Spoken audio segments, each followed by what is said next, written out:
Hello, everybody. I'm your host, Eric Bird, here at StopStrugglingNow.com. And today, we're talking about Dominican Republic Weekly, episode 27. And there's a lot to talk about. Of course, more tourists are coming. Of course, infrastructure needs to be rebuilt. And there's more that we can talk about in this week's Dominican Republic Weekly, episode 27. And welcome. Stop Struggling Now gear. Check. And please like, subscribe, and click the bell below so you get the latest updates. Now, let's get to it.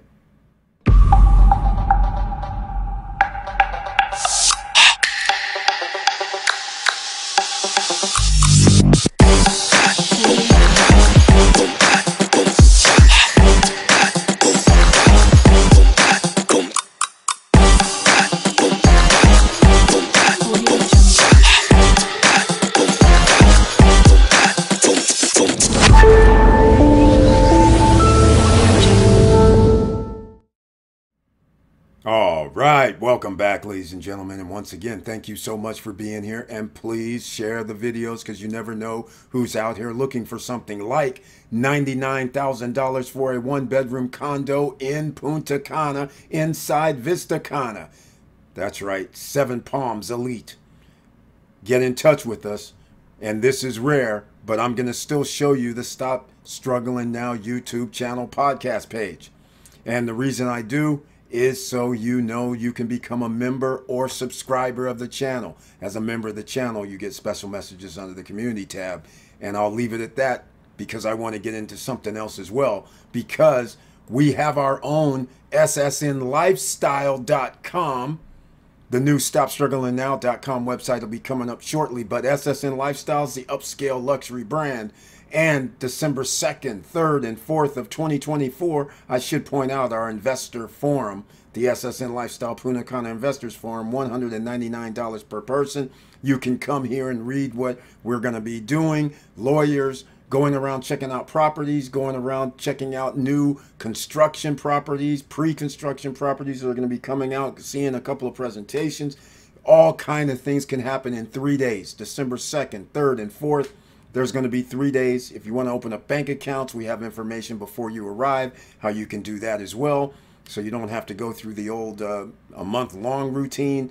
And you'll notice on SSN Lifestyle, we do have some other properties, new construction, pre-construction that we promote. Now, let's get into the first news.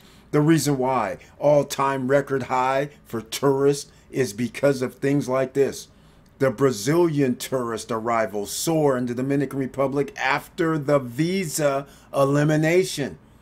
See, this means more people will be coming, and so therefore, I'll give a little read, but here it is. In 2023, Dominican Republic welcomed over 10 million tourists, compared to nearly 6 million in Brazil. That's correct. The small island has more tourists than Brazil.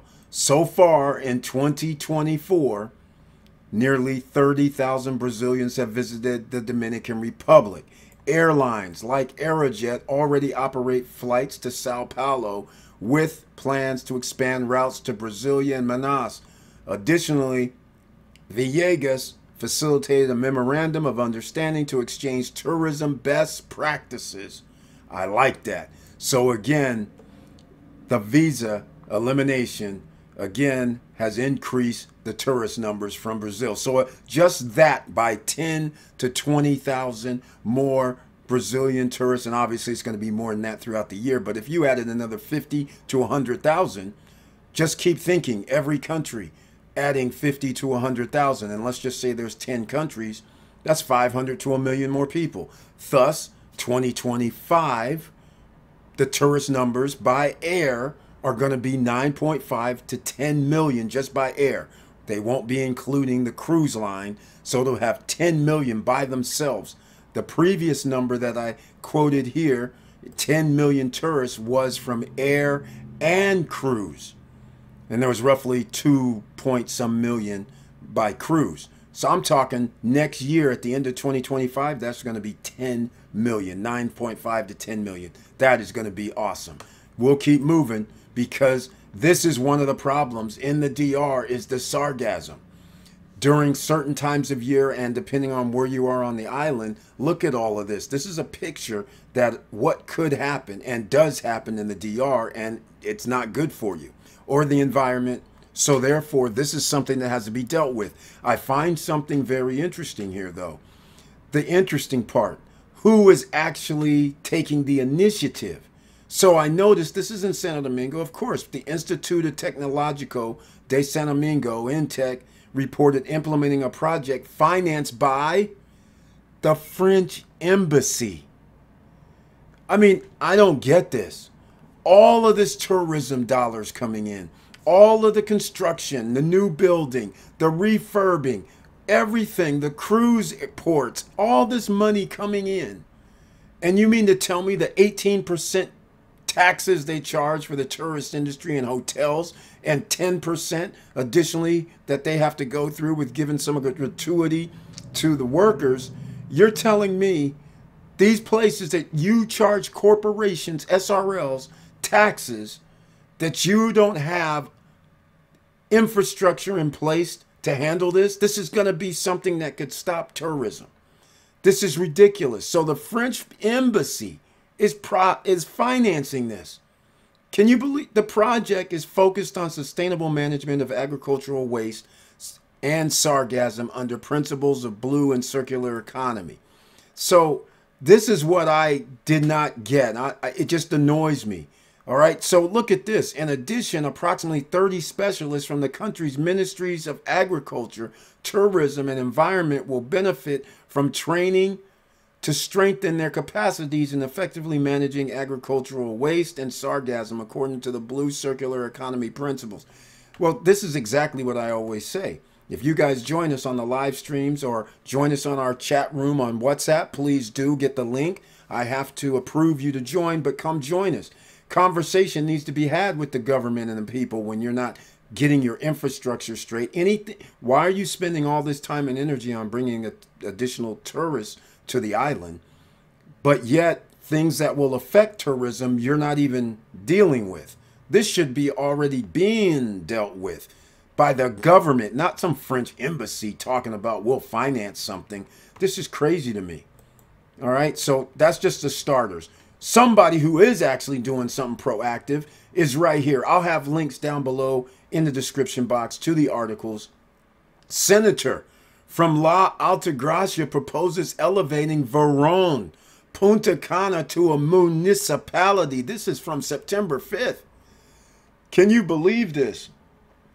Verón is part of, like they say here, Punta Cana, which is on the eastern part of the island, where Cap Cana is, Bávaro, Higüey, all of this is, and so Verón is unbelievably has the most amount of people. Look, the largest national population and housing census carried out in 2022 showed that the Verón Punta Tourist Municipal District has a population of 138,919 inhabitants, making it the largest in the country. So again, I ask you, if you have that many people, that means your infrastructure, your electricity, your water, your sewer, all of that, highways, all of this has to be expanded. You're adding hundreds of thousands potentially of more citizens or more tourists simply by condos for sale, villas, pre-construction, new construction.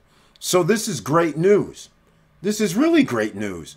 But their need to add, if you add 3,000 units, 5,000 units over the course of 2-3 years, where's the extra electrical, water, garbage, pickup, and all that? Where's that going to come from? We have HOAs. You have people, but the infrastructure, the developers themselves have to put things in place. I'm worried about water, quite frankly. You're on an island. Surrounded by an island is salt water. You can't generally use salt water for drinking, salt water for doing too much, quite frankly. So you have to ask yourself, look at here though, a lot of people don't realize this. Verón, Punta Cana has 16 bank branches, health centers for locals and tourists, and in recent years, medical tourism has been promoted as a complement to tourism. It also has secondary schools, public schools, power plants, churches, police headquarters, tourist police, civil registry, office, gas and propane, gas stations, supermarkets, and housing development. Of course, it's the biggest province. The most people live in this La Altagracia. So again, this is just the tip of the iceberg, and there will become a problem with the locals and Dominican citizens who live there. They're going to be pushed out to what other areas as you start doing development. So that means there has to be more affordable housing built. So all of this adds up over the course of time from a growing country based on tourism. So get with the program. All right. Aerodom aims to bring the giant A380 to Puerto Plata. That plane's one of the largest, the French company doing it. All right. So with the hotel development that Puerto Plata will experience after the implementation of the Punta Bergantin tourism project, the aeronautical sector must be prepared to add and offer visitors new flight options, since within the master plan, there is a strategy to create a fund to add 8 weekly flights to the Gregorio Luperon Airport. Okay, look at this. You see what's going to happen. The Bride of the Atlantic, because that's, you know, they have the Atlantic Ocean side apparently. But nonetheless, a lot of things people do not understand if you're new here and you've been watching me over the last 3 or 4 years. You have to understand, 10 years ago, 20 years ago, what people heard of was Puerto Plata. Cruise ships in and out. It was Pride of the Atlantic, right? And other names. This is why Puerto Plata, Sosua, Cabarete area is very interesting. A lot of people don't know at one time there were a lot of all-inclusive resorts. And some of them the jungles have reclaimed. And when they talk about this new area, it's very, very interesting. It's not really new. There were things there before. But now it's been abandoned, because people concentrated on other parts of the country, especially Santo Domingo and the eastern part, Cap Cana, Punta Cana, La Romana, Baibe, things like that.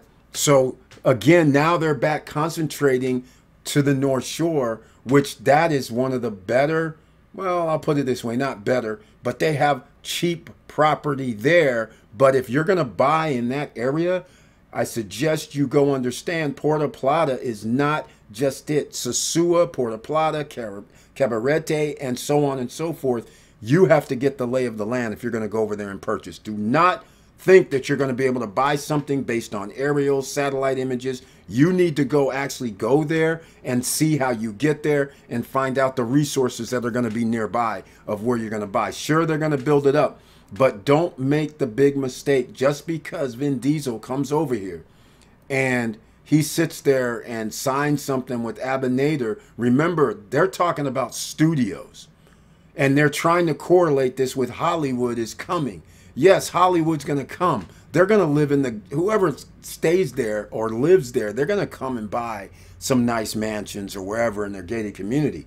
But is that going to help the overall Dominican people? Is that going to help the economy in reality?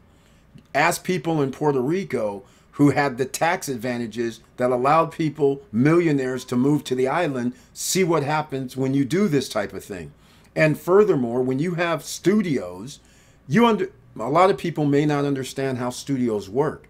People may be on a shoot, maybe at the studios for a month, 2 months, 6 months, 3 months. That's it. They're there for a job, and then they leave. The studios are a building, so they don't have to come out in the community. That's what they buy all the land for, so they can create their own environment when they shoot the movies. Build their own sets, do whatever they want to do. They're inside. They're not out running around. Now, sure, you're going to have some shots in Puerto Plata, Sosua, Santiago, or whatever, that, you know, you'll have shoots out there. So what? So you have to think, that's not going to move the needle as far as some things internally. It's going to move the needle for awareness around the world, because that picture with Vin Diesel and Abinader signing with the backdrop of the beach and saying this is the next hot place for Hollywood just like what happened to New Orleans, you're going to have a lot of influx of a few, you know, people, the workers, right? All the people that work in the industry is going to come, plus new apprentices will learn and new people. And so therefore, you're going to have people moving in. So just think, that's what's going to happen for the area. It will get an increase in tourists and visitors, so things are going to be off the charts. Now, I wanted to go for that video for the guys, but that's it, ladies and gentlemen. I just wanted to make a short video for Dominican Republic episode 27. Thank you so much. Let me know what you think down below. Join the conversation. And with all that said, thank you for watching. Thank you for listening. And please like, subscribe, and click the bell below so you get the latest updates. And I know it's hard out here, and that's why you have no choice but to think about investments outside of the United States. That's all I can say at this point. You have to understand it's cheaper in other locations. If somebody tells you you can get a $150,000 2-bedroom, 2.5-bath condo, or $150,000 get you a villa that's a 3-bedroom, 2.5-bath, you have to kind of look. And when somebody says no credit check, no qualifying, no barriers to entry, you really should be looking, and you really should be joining us. If you have any questions, please let me know. And with all that said, keep your head up, keep moving, and I'm out.